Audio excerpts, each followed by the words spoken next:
Hello friends, সকলে কেমন আছো? আশা করি ভালো আছো।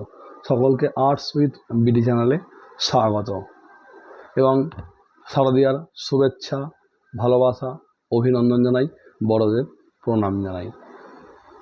মাধ্যমিক 2026 পরীক্ষার্থীদের জন্য একটা অত্যন্ত গুরুত্বপূর্ণ ভিডিও নিয়ে চলে এসেছি বন্ধুরা।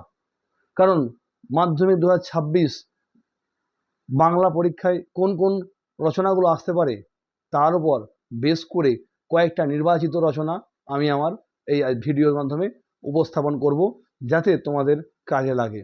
যারা এখনও পর্যন্ত চ্যানেলটিকে সাবস্ক্রাইব করোনি তারা অবশ্যই চ্যানেলটিকে সাবস্ক্রাইব করে দাও, পাশে থাকা বেল আইকনটিকে অন করে দিয়ে নোটিফিকেশনটা অল করে দাও, যাতে এই চ্যানেলে কোনো ভিডিও আপলোড করার সঙ্গে সঙ্গে তোমাদের কাছে সেই ভিডিও এসে পৌঁছে যায় খুব দ্রুত, সঙ্গে সঙ্গে। মাধ্যমিক শিক্ষার্থী যারা রয়েছে, যারা 26-এ মাধ্যমিক দেবে ফাইনাল, এবং টেস্ট তোমরা নভেম্বরে দেবে, জানো তোমাদের নভেম্বরে বহু স্কুলে কানাঘুষা শোনা যাচ্ছে নভেম্বরের 3 তারিখ থেকে পরীক্ষা হবে। তো সেহেতু আর দেরি করা চলবে না, তাই কয়েকটা নির্বাচিত রচনা আমাদেরকে করে যেতে হবে, যাতে করে আমরা কিন্তু কমন পেতে পারি বা আমরা লিখতে পারি রচনা যে এই বেস করে আসতে পারে। সো সেই ধরনের কয়েকটা রচনা নিয়েই আজকে আমি চলে এসেছি এক সম্পূর্ণ নতুন ভিডিও নিয়ে আর্টস উইথ বিডি চ্যানেলে। তো বন্ধু, অবশ্যই তোমরা ভিডিওটিকে শেয়ার করে দিও বন্ধুদের মধ্যে, লাইক করো, কমেন্ট করো। কমেন্ট করলে আমরা নতুন নতুন ভিডিও তৈরি করতে উৎসাহিত হই এবং তোমাদের অনুপ্রেরণাই আমাদেরকে আগামী চলার পথকে আরও সহজ করে তুলবে। তাই অবশ্যই ভিডিওটি লাইক করো, শেয়ার করো, কমেন্ট করো এবং অবশ্যই বন্ধুদের মধ্যে চ্যানেলের লিঙ্ক শেয়ার করে দিও, যাতে এই ভিডিওর উপকারিতা তোমার বন্ধুও পেতে পারে। তো চলো বন্ধু, যারা 26-এ মাধ্যমিক দেবে ফাইনাল, তাদের হাতে সময় কিন্তু আর বেশি দেরি নেই। তোমরা দুর্গা উৎসবে বা দুর্গা পুজোয় তোমরা অবশ্যই আনন্দ করো, সঙ্গে কিন্তু পড়াশোনার সঙ্গে টাচে থেকো, কারণ তোমাদের হাতে খুবই সময় কম।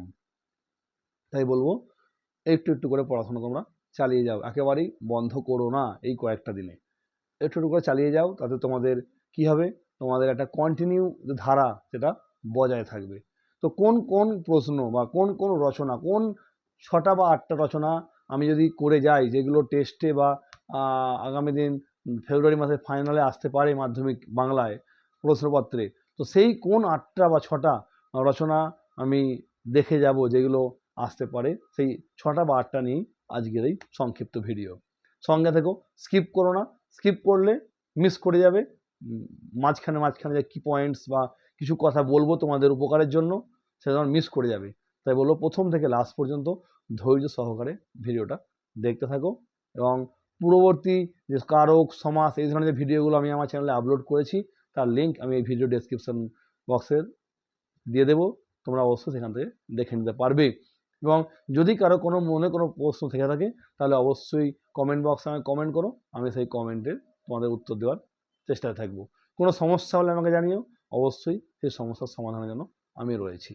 অবশ্যই কমেন্ট করো। খারাপ ভিডিও হলেও, মানে আমি যে ভিডিও করছি তার কোয়ালিটি খারাপ, তার যে পদ্ধতি দিকগত খারাপ, যাই হোক না কেন অবশ্যই কমেন্টে জানাবে, এতে কোনো ভয়ের কিছু নেই। অবশ্যই কমেন্টে জানিও, তাতে করে আমি আমার ত্রুটিগুলো সংশোধন করার চেষ্টা করব। তো বন্ধু চলো, কোন 8টা বা কোন 6টা রচনা তোমরা দেখে যাবে যেগুলো তোমাদের টেস্ট পরীক্ষা এবং মাধ্যমিকের জন্য আসতে পারে। দেখো, বোর্ডে কিন্তু আমি ইতিপূর্বেই 8টা রচনা কিন্তু আমি লিখে রেখেছি, যেই 8টা তোমাদের এবারে মাধ্যমিকের আসতে পারে বা তোমাদের যে টেস্ট পরীক্ষা হবে নভেম্বরে, সেখানে তোমরা পেতে পারো। কারণ এই কয়েকটা উপর নির্ভর করলেই কিন্তু তোমরা দেখবে যে মোটামুটি তোমরা রচনা কমন পাচ্ছ, তার বেস করে তোমরা লিখবে।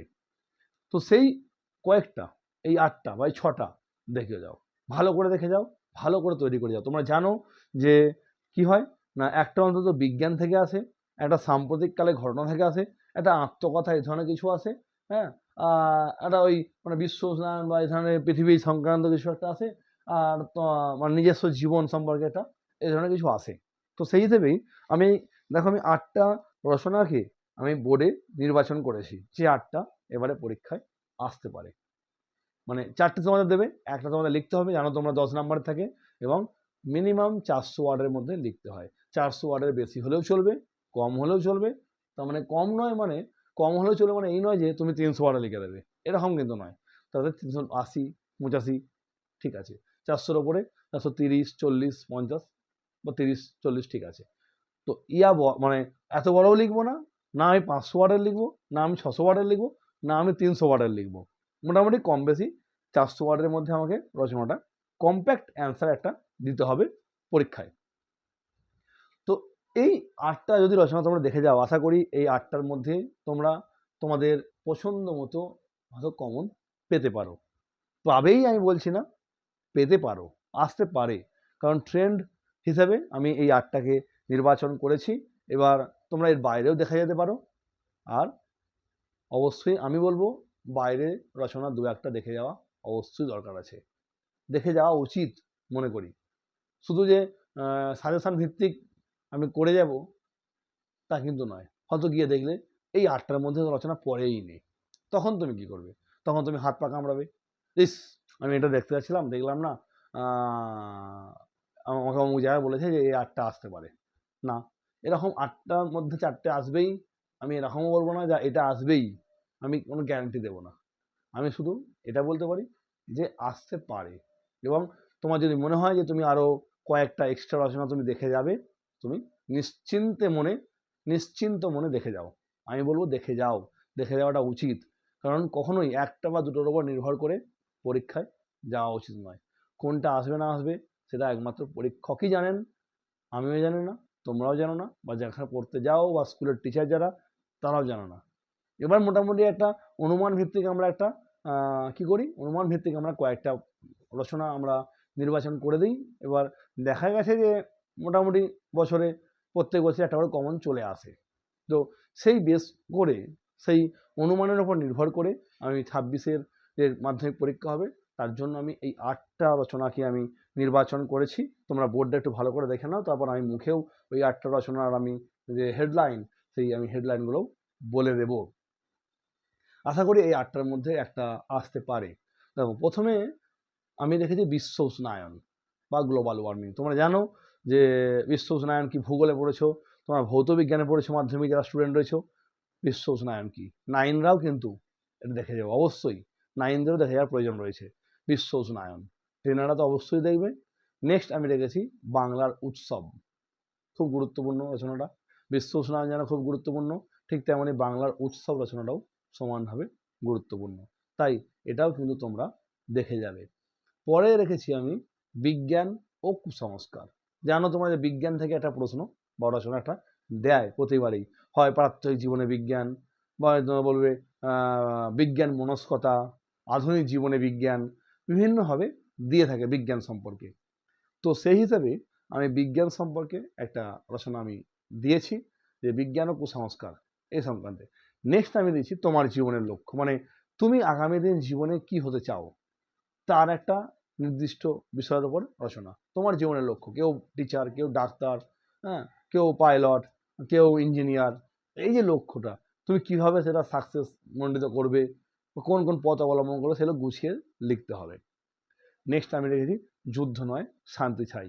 এটা মূলত আমাদের যে, তোমরা জানো যে ভারত পাক কিছু মাস আগে যে একটা সংঘর্ষ হয়েছিল, তো সেই বেসিসে একটা মানে সাম্প্রতিককালে ঘটনা হিসাবে এটাকে রাখা হয়েছে যে যুদ্ধ নয় শান্তি চাই।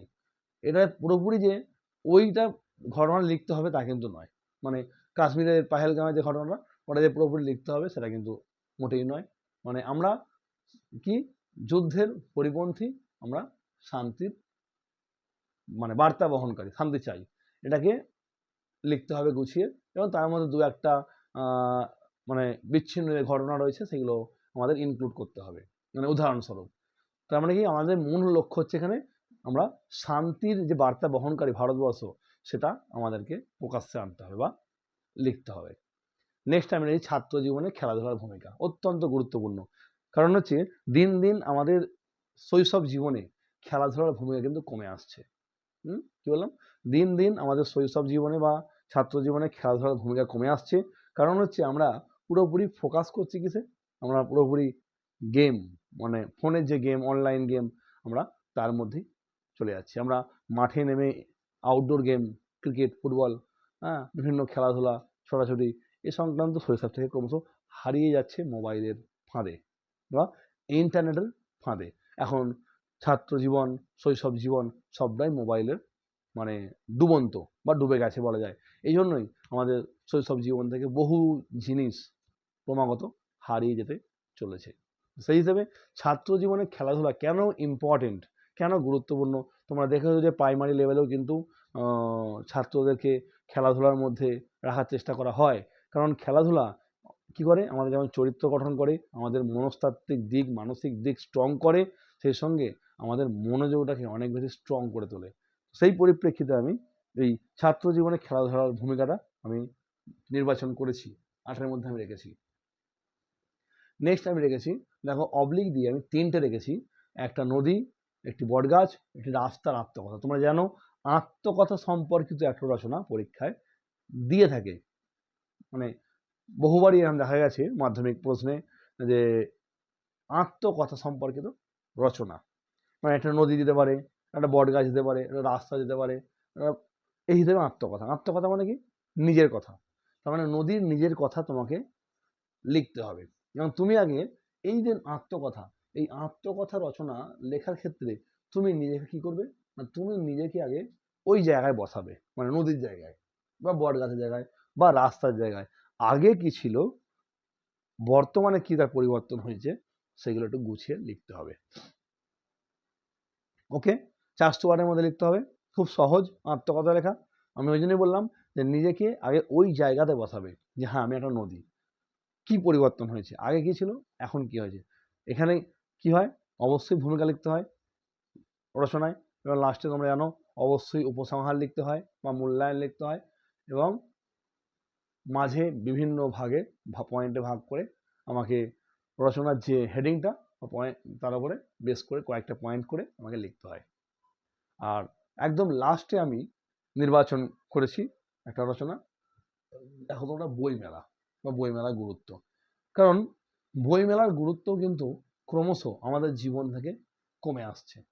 কারণ আমরা এত বেশি ইন্টারনেটকে আমরা প্রাধান্য দিচ্ছি যে বাড়ির পাশে বইমেলা হওয়া সত্ত্বেও আমরা কিন্তু বইমেলা যাচ্ছি না, আমরা ইন্টারনেটের ওপর নির্ভর করে ফেলছি। তাই সেজন্য বইমেলা খুবই একটা গুরুত্বপূর্ণ টপিক হতে পারে মাধ্যমিক 26 পরীক্ষায়। অবশ্যই 9দেরও এই কোনো রচনা গুরুত্বপূর্ণ বলা যায় আসতে পারে। তোমরাও 9এর যারা শিক্ষার্থী রয়েছো এবং যারা মাধ্যমিক দেবে, উভয় ক্লাসের জন্যই কিন্তু এই কটা গুরুত্বপূর্ণ বলা যায়। তবে এর বাইরেও কিন্তু তোমরা কিছু দেখে যাবে, তোমাদের স্কুলে যা বলবে বা তোমাদের গৃহশিক্ষক বা তোমরা এখানে প্রাইভেট টিউশন যাও, তিনি যা বলবেন অবশ্যই দেখে যাও। হ্যাঁ, কারণ এই কয়েকটার উপর নির্ভর করে থাকলে চলবে না, এর বাইরেও আসতেই পারে। ঠিক আছে, এর বাইরে আসতেই পারে কোনো টপিকের রচনা। সেহেতু আমি তাই বলবো যে কখনোই এই কয়েকটাকে একেবারে মানে চোখ কান উড়ে এগুলোই আসবে এইভাবে কিন্তু নয়, অবশ্যই বাইরে দেখে যাবে। এবার বলি, দেখো যে বিশ্ব উষ্ণায়ন যে লেখা রয়েছে প্রথম রচনাটা, বিশ্ব উষ্ণায়ন, তোমরা জানো যে বিশ্ব উষ্ণায়ন কি বা গ্লোবাল ওয়ার্মিং কি। আমি ইতিপূর্বে বলেছি, তোমরা ভূগোল বইয়ে পড়েছো, তোমরা তোমাদের যারা দশম শ্রেণীর শিক্ষার্থী তারা ভূগোল বইয়ে পড়েছো, তোমরা তোমাদের ফিজিক্যাল সায়েন্স বা ভৌতবিজ্ঞান বইয়ে পড়েছো, এবং অবশ্যই এই বিশ্ব উষ্ণায়ন কথার সঙ্গে তোমরা পূর্ব পরিচিত। তোমরা এই যে বিশ্ব উষ্ণায়ন, এই যে রচনাটা লিখবে, এই রচনাটা লেখার জন্য তোমরা কোন কোন পয়েন্ট অবলম্বন করবে সেটা একটু বলে দিই। না, বিশ্ব উষ্ণায়ন লেখার জন্য তোমরা অবশ্যই সেই রচনাটা ভূমিকা লিখবে।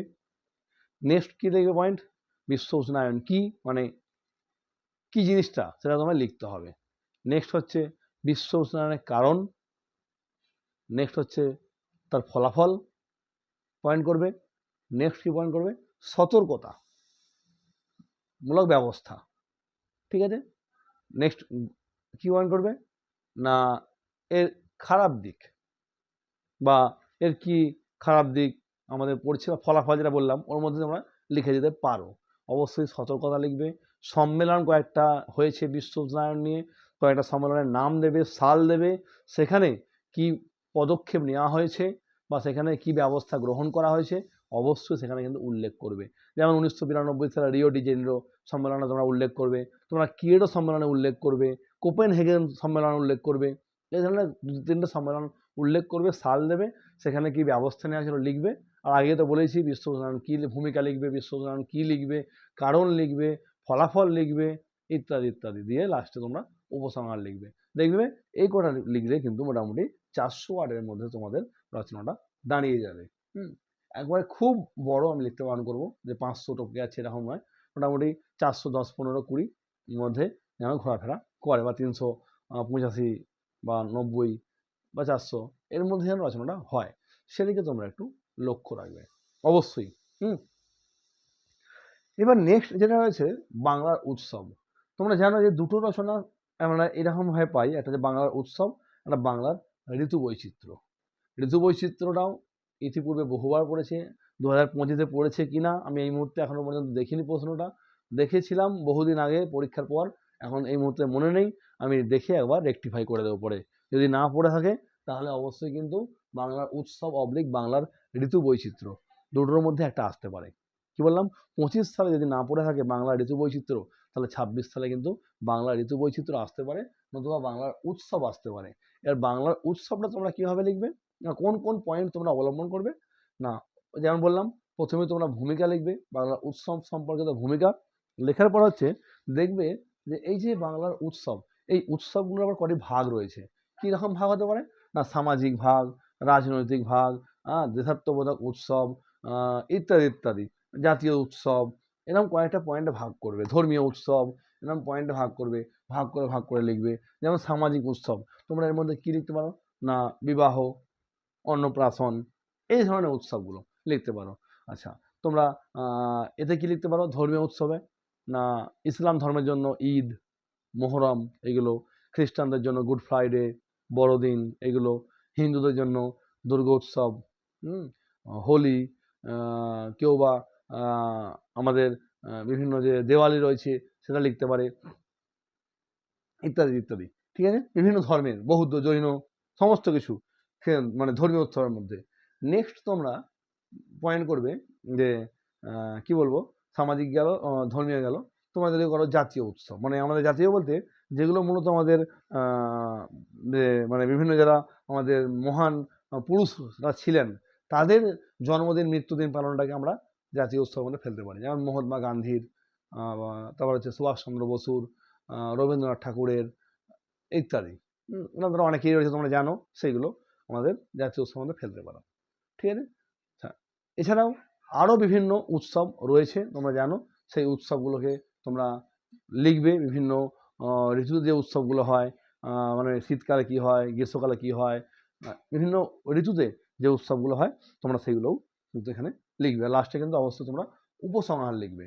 ঠিক আছে, নেক্সট তোমরা দেখো বিজ্ঞান ও কুসংস্কার যে পয়েন্টটা রয়েছে,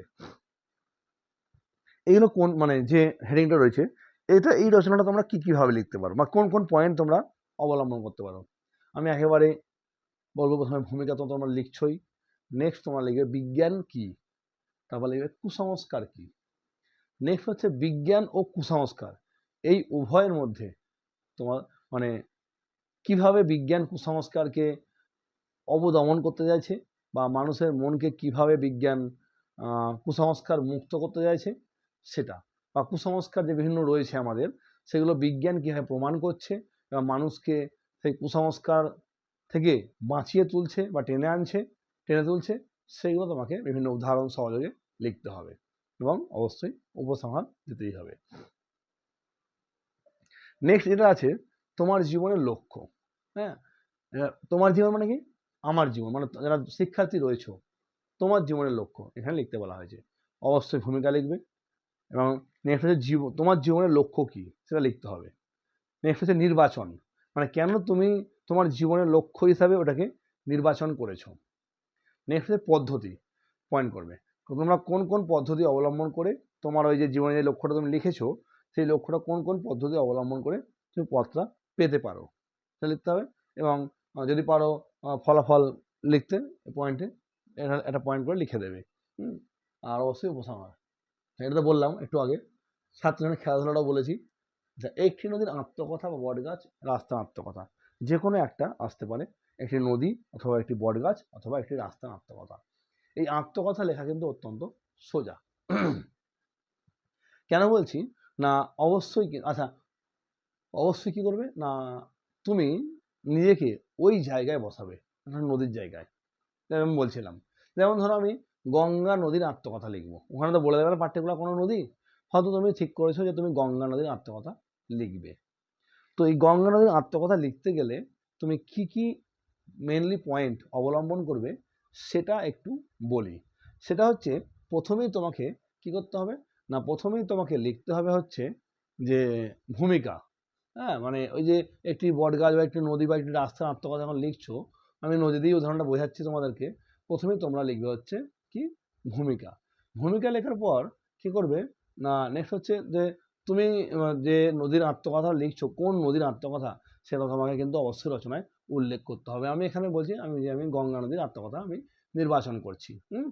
তো এবার এই গঙ্গা নদীর আত্মকথা পূর্ব কথা লিখতে হবে, মানে জন্ম আগে লিখি, নদীর জন্ম কিভাবে হয়েছিল বা কোথা থেকে জন্ম হয়েছে, ঠিক আছে, এবং কি মানে কোনখান দিয়ে পথ পাড়ি দিয়ে সেটা আমাদের এসেছে এবং তার মোহনা কোথায় কোথায় গিয়ে পড়েছে সেটা লিখতে হবে।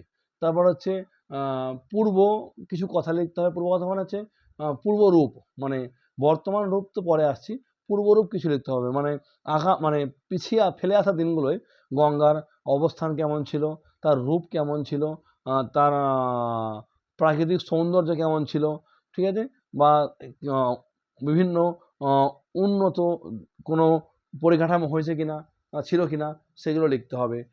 আর নেক্সট পয়েন্টে তোমরা কি লিখবে, অবশ্যই বর্তমান সময়ে তার কি পরিবর্তন হয়েছে। আচ্ছা, বর্তমান সময়ে পরিবর্তন তোমরা কীভাবে লিখবে না, পূর্বে যেগুলো হয়তো ছিল না, হয়তো দেখবে যে এক সময় দ্বিতীয় মানে আমাদের যে হাওড়া ব্রিজ সেটা ছিল, কিন্তু পরবর্তীকালে কিন্তু আমাদের আরও অনেক নতুন নতুন ব্রিজ কিন্তু গঙ্গার উপরে হয়েছে। বা আগে গঙ্গায় এত দূষণ হতো না, এখন দূষণ কী হারে বেড়েছে তোমরা জানো, সেগুলো লিখতে হবে। আবার ফেরি সার্ভিস এত এভাবে ছিল না, এখন বেড়েছে আরও, লিখতে হবে। এরকম বিভিন্নভাবে গুছিয়ে লিখতে হবে।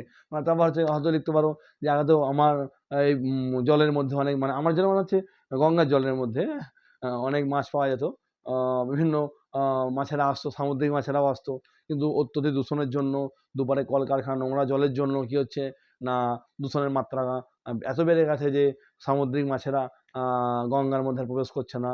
কিংবা গঙ্গার তীরে যে শহরগুলো রয়েছে, আগে শহরের কী রূপ ছিল, এখন শহরের কী রূপ হয়েছে, সেগুলো গুছিয়ে লিখতে হবে। ওকে, দিয়ে তোমরা লাস্টে মূল্যায়ন বা উপসংহার লিখে দেবে, তাহলে দেখবে তোমার এই রচনাটা দাঁড়িয়ে গেছে। নেক্সট তোমরা দেখো বই মেলা রয়েছে। বই মেলা তোমরা জানো, অনেকেই বই মেলায় গেছো আশা করছি। এবং বই মেলা সাধারণত কী হয় না, বিভিন্ন কোম্পানি তাদের স্টল বসায়, তোমরা জানো। হ্যাঁ, শীতকালে বেশি করে দেখবে নভেম্বর, ডিসেম্বর, জানুয়ারিতে বহু জায়গায় কিন্তু বইমেলা হয়ে থাকে। এবার তোমরা দেখেছো যে বিভিন্ন কোম্পানি ওখানে তারা স্টল তৈরি করে বা স্টল নেয়, নিয়ে বই বিক্রি করে। বহু বই প্রেমী সেখানে যায়, অনেকে বই কেনে, বহু বহু বই প্রেমী রয়েছে এখনও, যারা কিন্তু নেটওয়ার্ক বা নেটওয়ার্ক বলছি, ভুল বলছি, ইন্টারনেট সেভাবে ইউজ করে না, তারা কিন্তু বইটাই বিশ্বাসযোগ্য করে, যা বইটার প্রতি তারা কিন্তু এখনও মর্যাদা রেখেছে। কিন্তু আমরা কি করছি, অনেক স্টুডেন্ট রয়েছে, অনেক আমাদের মতো ছেলেপুলে রয়েছে বা ছেলে মেয়ে রয়েছে, তারা কী করছে, বই মেলায় মানে ঘোরা হিসাবে চলে গেল, যে ঘুরতে যাব, সে ঘুরে চলে এলো, কিন্তু ওখানে যে তার জন্য কিছু অপেক্ষা করছে, তার শিক্ষার জন্য, সেটা কিন্তু আমরা বুঝি না। আমরা একটু ওদিক ঘুরে খেয়ে দিয়ে চলে এলাম, এই আমাদের বইমেলা হয়ে গেল। কিন্তু বই মেলার যে আসল কি গুরুত্ব, আসল কি উদ্দেশ্য, সেটা লিখতে হবে। অবশ্যই প্রথমে ভূমিকা লিখবে। বইমেলা কী লিখবে, পয়েন্ট, বইমেলা কেন হয়, কিসের জন্য হয়, উদ্দেশ্য লিখবে, গুরুত্ব লিখবে, এবং বইমেলার প্রাসঙ্গিকতা, ছাত্র জীবনে বইমেলা কী গুরুত্ব, এই সমস্ত কিছুকে তোমরা কিন্তু মানে গুছিয়ে খুব যত্ন করে লিখবে। তথ্য দেবে, তথ্য কিন্তু অবশ্যই লাগবে। বা এটাই তোমার বইমেলাটা তোমার ঘুরিয়ে পরীক্ষা দিতে পারে যে তোমার জীবনে একটি মেলার অভিজ্ঞতা লেখো। তুমি হয়তো বই মেলা নিয়ে লিখে দিলে, অবশ্যই একটু আলাদা হবে, পুরোপুরি এক হবে না, তাই একটু ভালো করে করো। তোমার জীবনে একটি মেলার গুরুত্ব। তুমি বইমেলায় লিখতে পারো, কিন্তু একটু আলাদা হবে, কারণ ওখানে তুমি কখন গেছো, কখন কতক্ষণ ঘুরেছো, কি কি ঘুরেছো, কারোর সঙ্গে ইত্যাদি লিখতে হয়, টুকটাক লিখতে হয়। তো বইমেলাটা একটু আলাদা, আর তোমার জীবনে একটা মেলার অভিজ্ঞতা ওটা একটু আলাদা। তার দুটোকে যেন গুলিয়ে ফেলো না, একটু আলাদাভাবেই দুটোকে লেখার চেষ্টা করবে। হুম এই ছিল মোটামুটি রচনার উপরে আমাদের আলোচনা। তো ভিডিওটা কেমন লাগলো বন্ধুরা অবশ্যই তোমরা জানিও। সেই সঙ্গে বলি যে এই কয়েকটা রচনা তোমরা ভালো করে দেখে যাও, এবং এর বাইরেও কিন্তু অবশ্যই দেখে যাও। আশা করি এটার মধ্যে 8টার মধ্যে তোমরা পেয়ে যেতে পারো, আর যদি পাও তাহলে খুব ভালো হয়। আর অবশ্যই আমি আবারও রিকোয়েস্ট করবো সকলকে যে তোমরা কিন্তু অবশ্যই অবশ্যই বন্ধুরা এর বাইরেও কয়েকটা রচনা তোমরা দেখে যাও। তোমাদের স্যারেরা কী দেবেন, স্কুল কী দিচ্ছে দেখো, অবশ্যই দেখে যাও। এই কটার উপরে কিন্তু বেস করো না, আমি আমার যেটা মনে হয়েছে আমি তার ভিত্তিতে এগুলো দিয়েছি। ওকে, তাই বলবো যে এর বাইরেও তোমরা দেখে যাও। আর দেখে গেলে তো ক্ষতি নেই, তাই না? দেখে গেলেই ক্ষতি আছে? ক্ষতি নেই। তাদের লাভ তোমার আছে, কারণ তুমি এক্সট্রা কিছু জানো, সেখান থেকে যদি দেয় তাহলে কেল্লা ফতে তোমার, তুমি লাভবান। আর যারা করে যাবে না তারা লাভবান হতে পারবে না। সেজন্যই বলছি এর বাইরেও দু একটা দেখে যেও, যেগুলো তোমাদের মনে হচ্ছে বা তোমাদের স্যারেরা বলছেন একটু আধটু দেখে যেও, কাজে আসবে। ওকে বন্ধু, তো অবশ্যই জানাইও কেমন লাগলো ভিডিওটা কমেন্টে, এবং যারা এখনও পর্যন্ত চ্যানেলটি সাবস্ক্রাইব করোনি তারা চ্যানেলটিকে সাবস্ক্রাইব করে দিও, পাশে থাকা বেল আইকনটিকে অন করে দিয়ে নোটিফিকেশনটা অল করে দিও, যাতে কি হয় ভিডিওটা কোনো ভিডিও এই চ্যানেলে আপলোড করার সঙ্গে সঙ্গে তোমার কাছে দ্রুত পৌঁছে যায় সবার আগে। অবশ্যই তোমরা লাইক করো, ভিডিওটি কেমন লাগলো জানিও, কমেন্ট করবে, এবং অবশ্যই বন্ধুদের মধ্যে শেয়ার করে দেবে। শেয়ার করলে এই ভিডিওর ফলাফল তোমার বন্ধুও লাভ ওঠাতে পারে, কারণ সেও হয়তো ধরো কোনো একজন শিক্ষার্থী, তার তেমন কোনো সামর্থ্য নেই, বা তার কোনো বাংলা তার কোনো টিচার রাখেনি, তো সে বাড়িতে পড়ে ম্যানেজ করার চেষ্টা করছে, তো তার এটা কাজে আসতে পারে। তাই বন্ধুদের মধ্যে অবশ্যই শেয়ার করে দিও, যাতে তার উপকার হয়। এবং অবশ্যই তোমরা দেখতে থাকো, অবশ্যই সাথে থাকবে, আমার এই চ্যানেলের সঙ্গে থাকবে। এবং চ্যানেলে যদি কোনো ভুল ত্রুটি হয়ে থাকে, কোনো কথাবার্তার মিস্টেক হয়ে থাকে, কোনো পদ্ধতিগত ভুল হয়ে থাকে, কোনো টেকনিক্যালগত ভুল হয়ে থাকে, অবশ্যই কমেন্টে জানিও। আমি সবাইকেই বলছি অবশ্যই কমেন্টে জানিও, বড়োদেরকে বললাম জানাবেন অবশ্যই ভুলগুলো, তাহলে আমি আমার ভুলগুলো শুধরে নেওয়ার চেষ্টা করব। নমস্কার, ধন্যবাদ বন্ধু, নমস্কার, ধন্যবাদ বন্ধু। সকলে ভালো থাকবে, বড়োদেরকে থাকবেন, এবং আমার প্রণাম, নমস্কার, ভালোবাসা নেবেন। নমস্কার।